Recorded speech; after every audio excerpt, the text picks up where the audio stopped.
Damai sejahtera Allah yang melampaui segala akal, itulah yang memelihara hati dan pikiranmu di dalam Kristus Yesus Tuhan kita.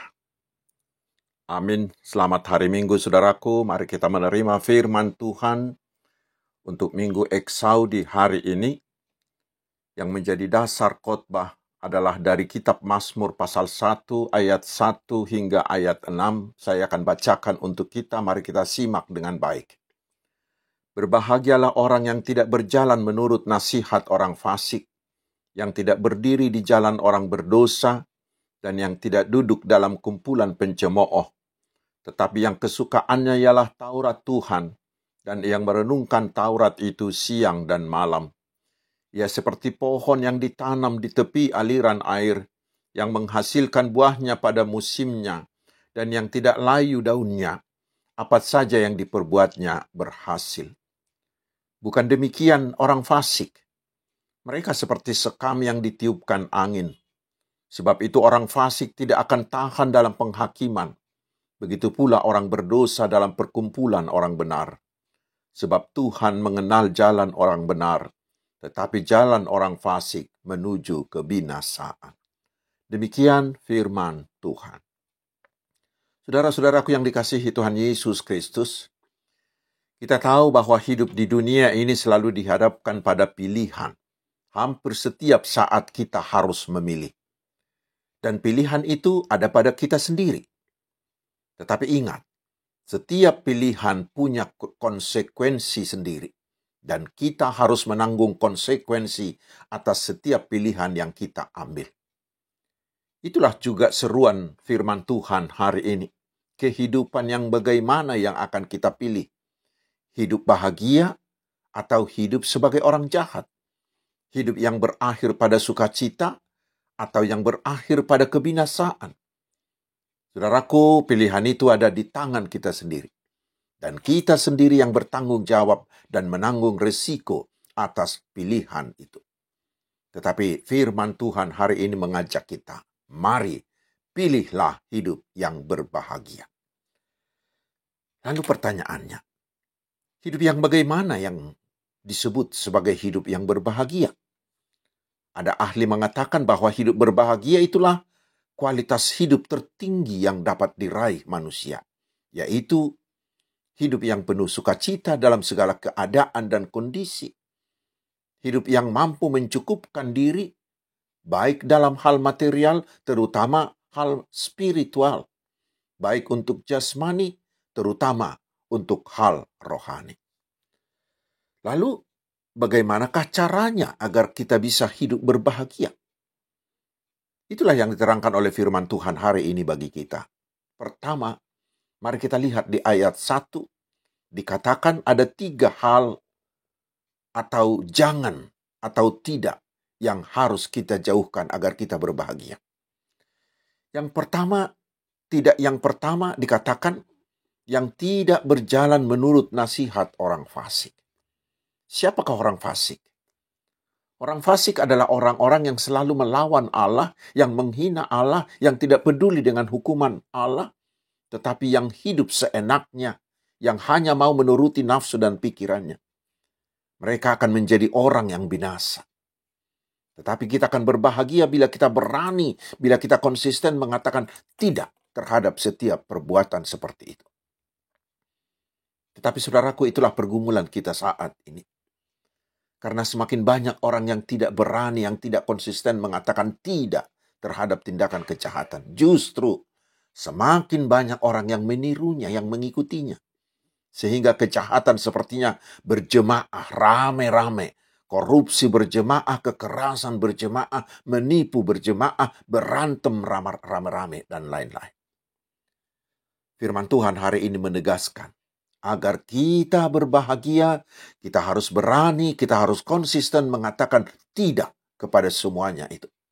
Walau semua orang sudah melakukannya atau sudah membudaya, tetapi bila kita ingin berbahagia, mari jangan lakukan itu. Bahkan kita harus mengharamkannya karena hidup seperti itu pasti tidak membahagiakan.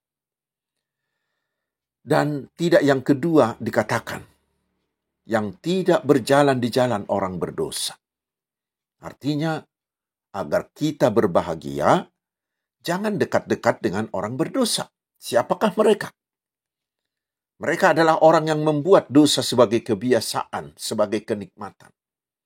Mereka sama sekali sudah lupa bagaimana hidup tidak berdosa. Hidup mereka pasti tidak akan berbahagia. Tetapi sebaliknya, kita akan berbahagia bila kita tidak mau mengikuti jalan mereka. Satu langkah pun jangan mengikutinya. Namun saudaraku, itu jugalah pergumulan kita. Karena masih banyak orang seperti semut di adonan gula. Mulanya si semut itu hanya ingin memakan gula di pinggir kuali. Ternyata semakin enak, semakin nikmat. Lalu dia ingin nikmat yang lebih besar lagi. Sehingga dia mau masuk ke tengah kuali. Benar, di tengah kuali itu gulanya banyak sekali. Tetapi setelah itu apa yang terjadi, saudaraku? Ketika dia mau keluar dari adonan itu, ternyata tidak bisa lagi. Mengapa? Karena kakinya sudah lengket di sana. Dan akhirnya dia mati di atas kenikmatan. Hari ini saudaraku, firman Tuhan ini mengajak kita supaya kita bisa hidup bahagia. Mari, jangan berikan matamu untuk melihat, jangan melangkah untuk mengikuti, jangan berikan telingamu untuk mendengar, jangan berikan hatimu untuk memperhatikan perbuatan orang-orang jahat seperti itu. Walau sebentar. Hidup mereka akan seperti semut tadi, akan berakhir pada kebinasaan. Tetapi sebaliknya, orang berbahagia, hidup orang yang berbahagia adalah kenikmatan kekal bersama Tuhan kita Yesus Kristus di sorga. Kemudian tidak yang berikut dikatakan, tidak duduk dalam kumpulan pencemooh. Ternyata agar bahagia itu sangat bergantung pada dengan siapa kita bergaul. Kita harus menjauhkan diri dari pencemooh. Siapakah mereka? Mereka ini adalah orang-orang yang menggunakan mulutnya, menggunakan mulutnya terus-menerus untuk menghina Allah. Di dalamnya termasuklah para pendusta, tukang fitnah, penyebar berita bohong, provokator yang menimbulkan kekacauan. Sehingga hidup mereka juga pasti akan selalu kacau, jauh dari kebahagiaan. Karena itu saudaraku, firman Tuhan hari ini mengatakan, agar kita bisa berbahagia, mari jauhkan dirimu, jangan bergaul dengan mereka. Kita adalah pendusta, bila kita mengatakan kita adalah pengikut Yesus, tetapi kita merasa nyaman hidup bersama dengan orang-orang pendusta. Kita adalah pendusta bila kita mengatakan kita adalah pengikut Yesus, tetapi kita merasa nyaman hidup dengan orang-orang yang tidak mampu menguasai bibir, yang tidak mampu menguasai lidahnya dan mulutnya.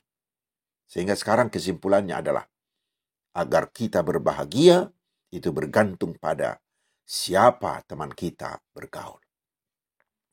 Saudara-saudaraku kekasih-kekasih Tuhan Yesus Kristus, kita harus menyadari bahwa lingkungan dan pergaulan sangat kuat mempengaruhi dan membentuk kepribadian serta karakter kita. Tetapi pilihan tetap ada pada kita. Kita harus tetap bertanggung jawab. Pilihan pada kita dan kita harus ambil secara bertanggung jawab. Ikut dengan mereka atau menjauhkan diri dari mereka. Untuk itulah kita harus ingat firman Tuhan di Roma 12 ayat 12. Kita harus menyadari bahwa kejatuhan manusia ke dalam dosa bukanlah tiba-tiba, bukanlah dalam sekejap waktu. Tidak. Tetapi itu dimulai dari hal kecil seperti semut tadi. Seperti sebuah share lagu pop zaman dahulu itu mengatakan, mulanya biasa saja. Mulanya biasa saja. Mulai dari mendengar, lalu melihat, lalu tertarik, kemudian melangkah maju mencoba-coba, lalu ketagihan. Dan akhirnya menjadi kebiasaan. Tidak bisa lagi tidak melakukannya. Tidak tahu lagi bahwa itu adalah dosa. Bahkan dia sudah menjadi bangga ketika melakukan dosa itu. Karena itulah saudaraku, kita harus ketat menjaga pergaulan kita.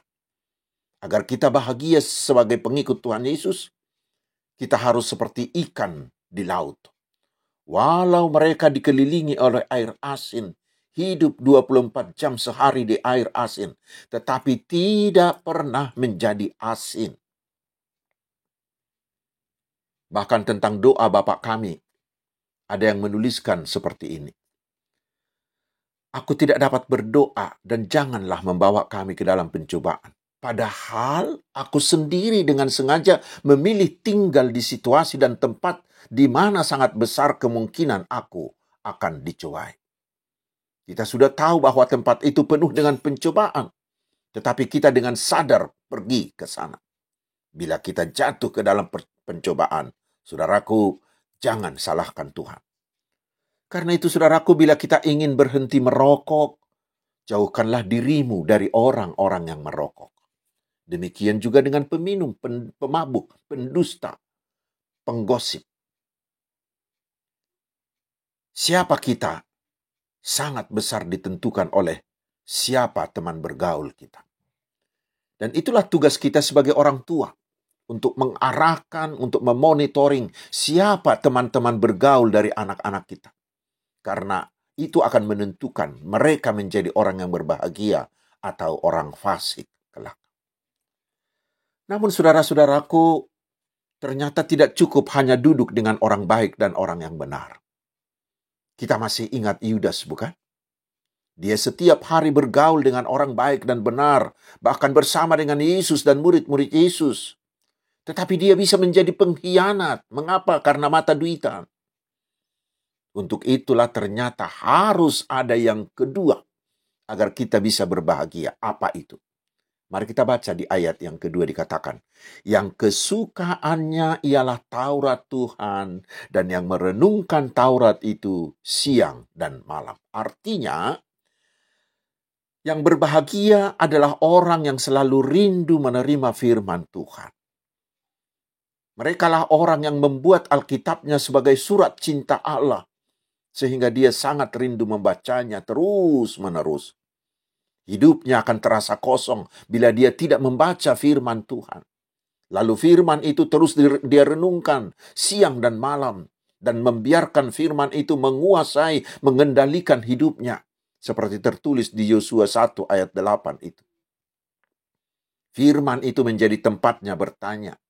Firman itu menjadi dasar pertimbangannya tentang segala hal. Segala keputusan dan tindakan yang diambilnya selalu terlebih dahulu menghadapkannya dengan firman Tuhan. Itulah orang yang berbahagia.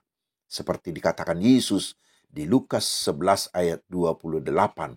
Ayat yang sering kita dengarkan, yaitu yang berbahagia ialah mereka yang mendengarkan firman Allah dan yang memeliharanya. Saudara-saudaraku yang sudah diselamatkan Tuhan Yesus. Saya pernah membaca sebuah postingan di WA Group tentang manfaat membaca Alkitab berdasarkan riset yang dilakukan oleh Profesor Dr. Jeffrey Levin dan Dr. David Larson. Beliau-beliau ini mengatakan, membaca Alkitab secara teratur bukan hanya baik untuk jiwa, tetapi baik juga untuk tubuh kita. Jika kita membaca Alkitab secara teratur, inilah manfaatnya, kata mereka. Tekanan darah kita lebih rendah, tingkat depresi lebih rendah, lebih sedikit menjadi penderita penyakit jantung, jarang kecanduan alkohol maupun narkotika, jarang terjadi perpecahan dalam keluarga, tingkat kesehatannya jauh lebih baik. Mengapa? Pertama, karena dengan membaca Alkitab secara teratur, kita memberikan vitamin dan makanan bergizi secara teratur kepada jiwa kita, sehingga kesehatan jiwa kita terjaga. Jiwa yang sehat itu membuat kita bebas dari rasa gelisah, dari rasa cemas, dari stres. Lalu manfaat yang kedua katanya membaca Alkitab secara teratur itu adalah salah satu bentuk disiplin rohani yang membuat rohani kita bertumbuh Dan pertumbuhan itu membuat hati kita mengalami perubahan. Rohani yang bertumbuh akan mengubah pola pikir kita yang cenderung dikuasai daging. Dan kita akan memilih hidup dipimpin oleh roh. Saudara-saudaraku, itulah pendapat dari kedua dokter tadi. Tetapi ada ahli lain mengatakan bahwa vitamin terbaik untuk para lansia orang tua adalah firman Tuhan.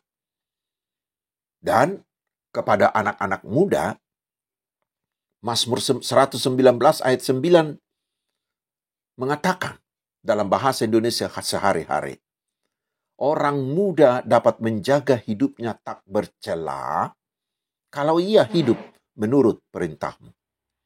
Orang-orang muda itu akan hidup kudus kalau mereka menuruti perintah Tuhan. Karena itu saudaraku, agar hidup kita semakin berbahagia, mari semakin berkomitmenlah membaca Alkitabmu, menggumuli Alkitabmu secara teratur.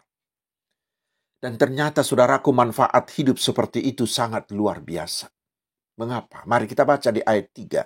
Di sana dikatakan, ia seperti pohon yang ditanam di tepi aliran air, yang menghasilkan buahnya pada musimnya, dan yang tidak layu daunnya. Apa saja yang diperbuatnya berhasil. Mereka selalu berhasil. Itu yang dikatakan di Yosua 1 ayat 8.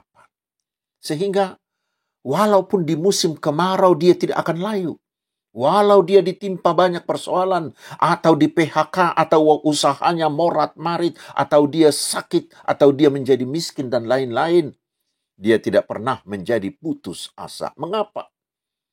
Karena firman Tuhan yang selalu ada di hatinya itu akan langsung mengalirinya, akan langsung memberinya keteduhan, memberinya ketenangan, memberinya kesegaran.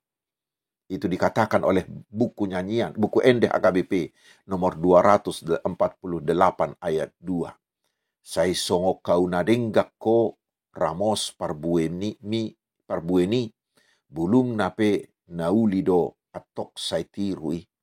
Jadi di ayat 1 dikatakan, salilik ko ditanoon pati gor maroham, paingo-tingo matoktong nidok ni debatang.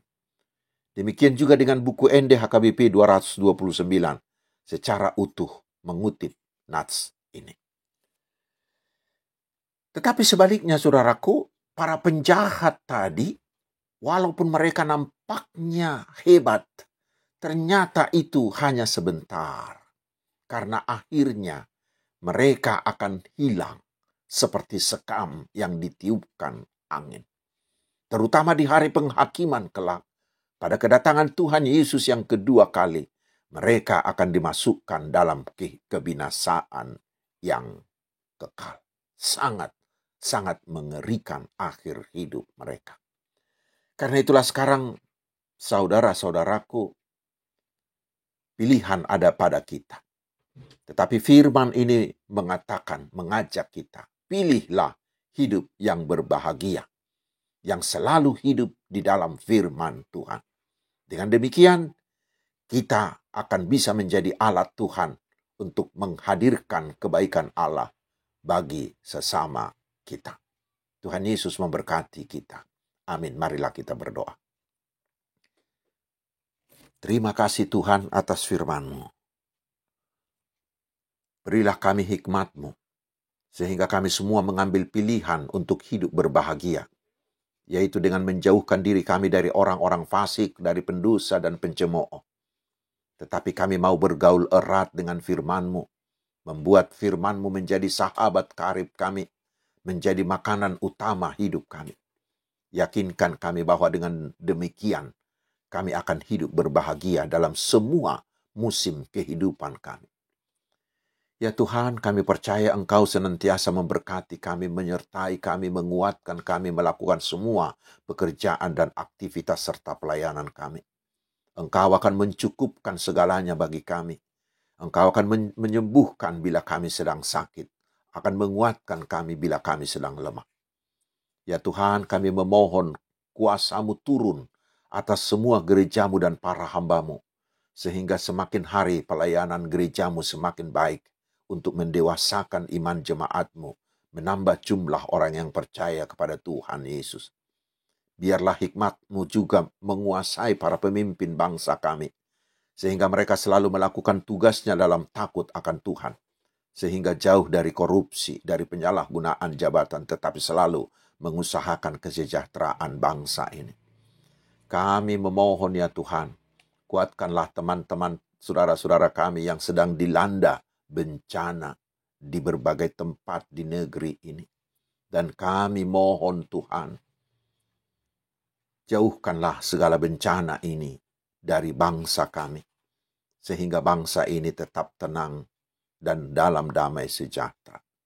Terima kasih Bapa di sorga. Di dalam nama Yesus kami berdoa dan bersyukur. Amin. Terimalah berkat Tuhan. Tuhan memberkati engkau dan melindungi engkau. Tuhan menyinari engkau dengan wajah-Nya dan memberi engkau kasih karunia.